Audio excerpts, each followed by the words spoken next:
ದೇವರಿಗಾಗಿ ಹಸಿದವನನ್ನು ಈ ಲೋಕವು ಎಷ್ಟು ಮಾತ್ರಕ್ಕೂ ಸೋಲಿಸಲಿಕ್ಕೆ ಸಾಧ್ಯ ಇಲ್ಲ.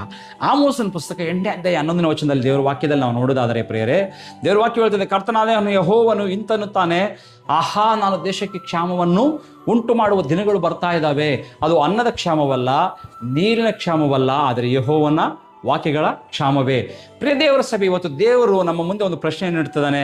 ಏನೋ ಪ್ರಶ್ನೆ ಎಂಬುದಾಗಿ ನೋಡುವಾಗ, ನೀನು ನಿಜವಾಗೂ ಯಾವುದಕ್ಕಾಗಿ ಹಸಿದೆಯಾ?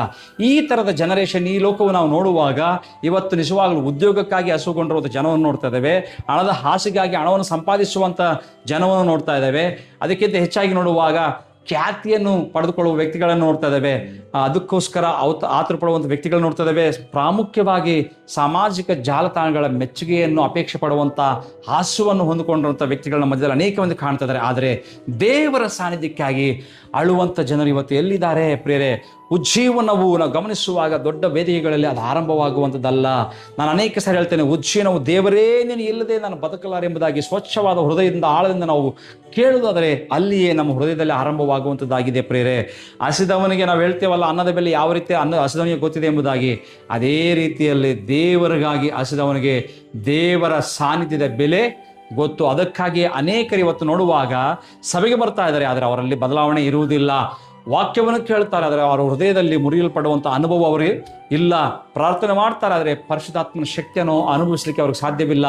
ಯಾಕಂದರೆ ಕಿವಿಗಳು ಕೇಳ್ತಾ ಇದ್ದೇವೆ, ಆದರೆ ಹೃದಯದಲ್ಲಿ ದೇವರಿಗಾಗಿ ಅವರಿಗೆ ಹಸಿವು ಇಲ್ಲ. ಕೇಳ್ರಿ, ಹಾಗಾದರೆ ನನ್ನ ಜೀವನವನ್ನು ನಿನ್ನ ಜೀವನವನ್ನು ಬದಲಾಯಿಸುವಂಥದ್ದು ದೊಡ್ಡ ಅಭಿಷಿಕ್ತ ಸೇವೆಯಲ್ಲ, ದೇವರಿಗಾಗಿ ಉರಿಯುವಂಥ ಹಸಿವು ಮಾತ್ರ. ಸತ್ಯವನ್ನು ಗ್ರಹಿಸ್ಕೋಬೇಕು. ದೇವರು ಹಸಿದ ಹೃದಯವನ್ನು ಎಷ್ಟು ಮಾತ್ರಕ್ಕೂ ತಳ್ಳಿ ಹಾಕುವ ದೇವರು ಆತನು ಅಲ್ಲ. ದೇವರು ಹಸಿದ ಆತ್ಮವನ್ನು ಖಾಲಿಯಾಗಿ ಕಳಿಸುವಂಥ ದೇವರಲ್ಲ. ದೇವರಿಗಾಗಿ ದಾಹಗೊಂಡವನನ್ನು ಪವಿತ್ರಾತ್ಮನು ಆತನು ಖಂಡಿತವಾಗಿ ತುಂಬದೆ ಕಳಿಸುವಂಥ ದೇವರಲ್ಲ. ಇಂದು ಹೆಚ್ಚಾಗಿ ನಿನಗೆ ಹಣಕ್ಕಿಂತ ಬೇಕಾಗಿರುವುದು ದೇವರಿಗಾಗಿ ಉರಿಯುವಂಥ ಹಸಿವು ಬೇಕಾಗಿದೆ ಪ್ರಿಯ ದೇವರ ಸಭೆ. ಯಾಕಂದರೆ ದೇವರ ಸಾನ್ನಿಧ್ಯ ಇದ್ದರೆ ಉತ್ತರ ಬರುವಂಥದ್ದಾಗಿದೆ, ಸಾನ್ನಿಧ್ಯ ಇದ್ದರೆ ಅಭಿಷೇಕ ಬರುವಂಥದ್ದಾಗಿದೆ, ಸಾನ್ನಿಧ್ಯ ಇದ್ದರೆ ಮುಚ್ಚಿದ ಬಾಗಿಲುಗಳು ತೆರೆಯಲ್ಪಡುವಂಥದ್ದಾಗಿದ್ದಾವೆ, ಸಾನ್ನಿಧ್ಯ ಇದ್ದರೆ ಅಸಾಧ್ಯವಾಗಿದ್ದು ಸುಸಾಧ್ಯ ಮಾಡಲಿಕ್ಕೆ ಸಾಧ್ಯವಾಗುವಂಥದ್ದಾಗಿದೆ. ಇದು ನಿಜವಾಗಲೂ ಹಾಗಾದರೆ ದೇವರ ಮುಂದೆ ಹೇಳೋಣ, ಕರ್ತನೇ, ನನಗೆ ಆಶೀರ್ವಾದಗಳಿಗಿಂತ ನಿನ್ನ ಸಾನ್ನಿಧ್ಯವೇ ನನಗೆ ಬೇಕು, ಅದ್ಭುತಗಳಿಗಿಂತ ನೀನೇ ಬೇಕು, ವರಗಳಿಗಿಂತ ವರದಾತನಾಗಿರುವಂಥ ನೀನೇ ಬೇಕು. ನನ್ನ ಹೃದಯದಲ್ಲಿ ಎಂದಿಗೂ ಆರದ ಪವಿತ್ರಾತ್ಮನ ಹಸಿವನ್ನು ನನಗೆ ಇವತ್ತು ದಾಹವನ್ನು ಉರಿಸಿ ಎಂಬುದಾಗಿ ನಾವು ಕೇಳೋಣವಾ?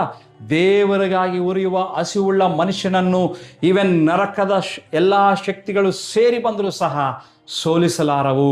ಈ ಸತ್ಯವನ್ನು ಗ್ರಹಿಸ್ಕೋಬೇಕು. ಯಾಕಂದರೆ ದೇವರಿಗಾಗಿ ಹಸಿದ ಹೃದಯವೇ ಪುನರ್ಜೀವನದ ಜನ್ಮ ಸ್ಥಳವಾಗಿದೆ.